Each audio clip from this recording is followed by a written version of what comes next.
Horton Hears a Who by Dr. Seuss. Illustrated by Dr. Seuss. Read by Ben Hobbes. On the 15th of May, in the jungle of Newell, in the heat of the day, in the cool of the pool, he was splashing, enjoying the jungle's great joys, when Horton the Elephant heard a small noise. So Horton stopped splashing. He looked toward the sound. "That's funny," thought Horton. "There's no one around." Then he heard it again, just a very faint yelp, as if some tiny person were calling for help. "I'll help you," said Horton. "But who are you? Where?" He looked and he looked. He could see nothing there, but a small speck of dust blowing past through the air. "I say," murmured Horton, "I've never heard tell of a small speck of dust that is able to yell.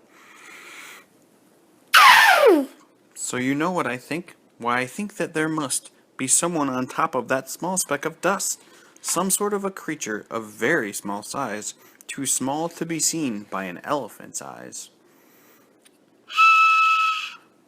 Some poor little person who's shaking with fear that he'll blow in the pool. He has no way to steer. I'll just have to save him, because after all, a person's a person, no matter how small." So gently and using the greatest of care, the elephant stretched his great trunk through the air, and he lifted the dust speck and carried it over and placed it down safe on a very soft clover.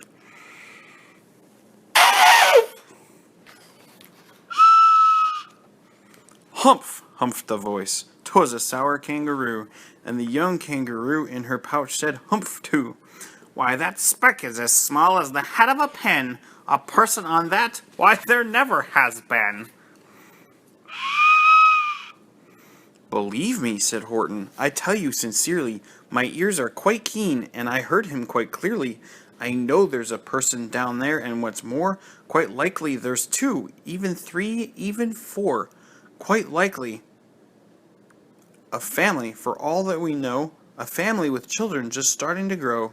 So please," Horton said, "as a favor to me, try not to disturb them. Just please let them be." "I think you're a fool," laughed the sour kangaroo, and the young kangaroo in her pouch said, "Me too. You're the biggest blame fool in the jungle of Newell." And the kangaroos plunged in the cool of the pool. "What terrible splashing!" the elephant frowned. "I can't let my very small persons get drowned. I've got to protect them. I'm bigger than they." So he plucked up the clover and hustled away. Through the high jungle treetops, the news quickly spread. "He talks to a dust speck. He's out of his head. And look at him walk with that speck on that flower." And Horton walked worrying almost an hour. "Should I put the speck down?" Horton thought with alarm. "If I do, these small persons may come to great harm. I can't put it down, and I won't, after all. A person's a person, no matter how small." Then Horton stopped walking. The speck voice was talking. The voice was so faint he could just barely hear it. "Speak up, please," said Horton. He put his ear near it. "My friend," came the voice, "you're a very fine friend. You've helped all us folks on this dust speck no end. You've saved all our houses, our ceilings and floors. You've saved all our churches and grocery stores." "You mean," Horton gasped, "you have buildings there too?" "Oh yes," piped the voice, "we most certainly do." "I know," called the voice, "I'm too small to be seen, but I'm mayor of a town that is friendly and clean.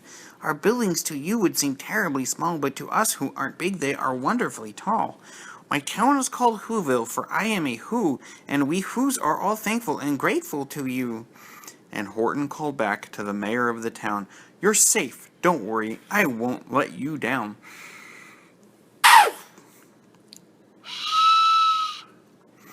But just as he spoke to the mayor of the speck, three big jungle monkeys climbed up Horton's neck. The Wickersham brothers came shouting, "What rot! This elephant's talking to Whos who are not. There aren't any Whos, and they don't have a mayor, and we're going to stop all this nonsense, so there." They snatched Horton's clover. They carried it off to a black-bottomed eagle named Vladikoff, a mighty strong eagle with very swift wing, and they said, "Will you kindly get rid of this thing?" And before the poor elephant even could speak, that eagle flew off with the flower in his beak. All that late afternoon and far into the night, that black-bottomed bird flapped his wings in fast flight, while Horton chased after with groans over stones that tattered his toenails and battered his bones, and begged, "Please do not harm all my alarmed little folks, who have as much right to live as us bigger folks do." But far, far beyond him that eagle kept flapping, and over his shoulder called, "Quit your yapping! I'll fly the night through. I'm a bird, I don't mind it, and I'll hide this tomorrow where you'll never find it." And at 6:56 the next morning, he did it. I sure was a terrible place he hid it. He let that small clover drop somewhere inside of a great patch of clovers 100 miles wide. "Find that," sneered the bird, "but I think you will fail." And he left with a flip of his black-bottomed tail.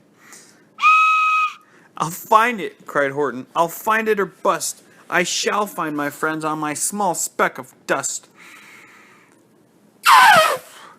And clover by clover with care, he picked up and searched them and called, "Are you there?" But clover by clover he found that the one that he sought for was just not around. And by noon, poor old Horton, more dead than alive, had picked, searched, and piled up 9,005. Then on through the afternoon, hour after hour, till he found them at last on the 3,000,000th flower. "My friends," cried the elephant, "tell me, do tell, are you safe? Are you sound? Are you whole? Are you well?" From down on the speck came the voice of the mayor. "We really had trouble, much more than our share. When that black-bottomed birdie let go and we dropped, we landed so hard that our clocks have all stopped. Our teapots are broken, our rocking chair smashed, and our bicycle tires all blew up when we crashed. So Horton, please," pleaded the voice of the mayor's, "will you stick by us who's while we're making repairs?" "Of course," Horton answered, "of course I will stick. I'll stick by you small folks through thin and through thick." "Humph!" humphed a voice. "For almost 2 days you've run wild and insisted on chatting with persons who've never existed. Such carrying-ons in our peaceable jungle. We've had quite enough of you bellowing bungle. And I'm here to state," snapped the big kangaroo, "that your silly nonsensical game is all through." And the young kangaroo in her pouch said, "Me too." "With the help of the Wickersham brothers and dozens of Wickersham uncles and Wickersham cousins and Wickersham in-laws who help I've engaged, you're going to be roped and you're going to be caged. And as for your dust speck, ha! That we shall boil in a hot steaming kettle of bezel-nut oil." "Boil it!" gasped Horton. "Oh, that you can't do. It's all full of persons. They'll prove it to you." Mr. Mayor, Horton called. "Mr. Mayor, you've got to prove now that you really are there. So call a big meeting, get everyone out. Make every who holler, make every who shout, make every who scream. If you don't, every who is going to end up in a bezel-nut stew." And down on the dust speck, the scared little mayor quick called a big meeting in Whoville town square, and his people cried loudly. They cried out in fear, "We are here, we are here, we are here, we are here." The elephant smiled. That was clear as a bell. "Your kangaroos surely heard that very well." "All I heard," snapped the big kangaroo, "was the breeze and the faint sound of wind through the far distant trees. I heard no small voices, and you didn't either." And the young kangaroo in her pouch said, "Me neither." "Grab him," they shouted, "and cage the big dope. Lasso his stomach with 10 miles of rope. Tie the knots tight so he'll never shake loose. Then dunk that dumb speck in the bezel-nut juice." Horton fought back with a great vigor and vim, but the Wickersham gang was too many for him. They beat him, they mauled him, they started to haul him into his cage, but he managed to call to the mayor, "Don't give up! I believe in you all. A person's a person no matter how small. And you very small persons will not have to die if you make yourselves heard. So come on now and try. The mayor grabbed a tom-tom. He started to smack it, and all over Whoville they whooped up a racket. They rattled tin kettles, they beat on brass pans, on garbage pail tops and old cranberry cans. They blew on bazookas and blasted great toots, on clarinets, oompas and boompas and flutes. Great gusts of loud racket rang high through the air. They rattled and shook the whole sky. And the mayor called up through the howling mad hullabaloo, "Hey Horton, how's this? Is our sound coming through?" And Horton called back, "I can hear you just fine, but the kangaroo's ears aren't as strong quite as mine. They don't hear a thing. Are you sure all your boys are doing their best? Are they all making noise? Are you sure every who down in Whoville is working? Quick, look through your town. Is there anyone shirking?" Through the town rushed the mayor from the east to the west, but everyone seemed to be doing his best. Everyone seemed to be yapping or yipping. Everyone seemed to be bipping or beeping. But it wasn't enough, all this ruckus and roar. He had to find someone to help him make more. He raced through each building. He searched floor to floor. And just as he felt he was getting nowhere and almost about to give up in despair, he suddenly burst through a door, and that mayor discovered one shirker quite hidden away in the Fairfax Apartments, apartment 12J. A very small shirker named Jojo was standing, just standing, and bouncing a yo-yo, not making a sound, not a yip, not a chirp. And the mayor rushed inside, and he grabbed the young twerp. And he climbed with the lad up the Eiffelberg Tower. "This," cried the mayor, "is your town's darkest hour, the time for all who have blood that is red to come to the aid of their country," he said. "We've got to make noises in greater amounts, so open your mouth, lad, for every voice counts." Thus he spoke as he climbed. When they got to the top, the lad cleared his throat, and he shouted out, "Yap!" And that yap, that one small extra yap, put it over.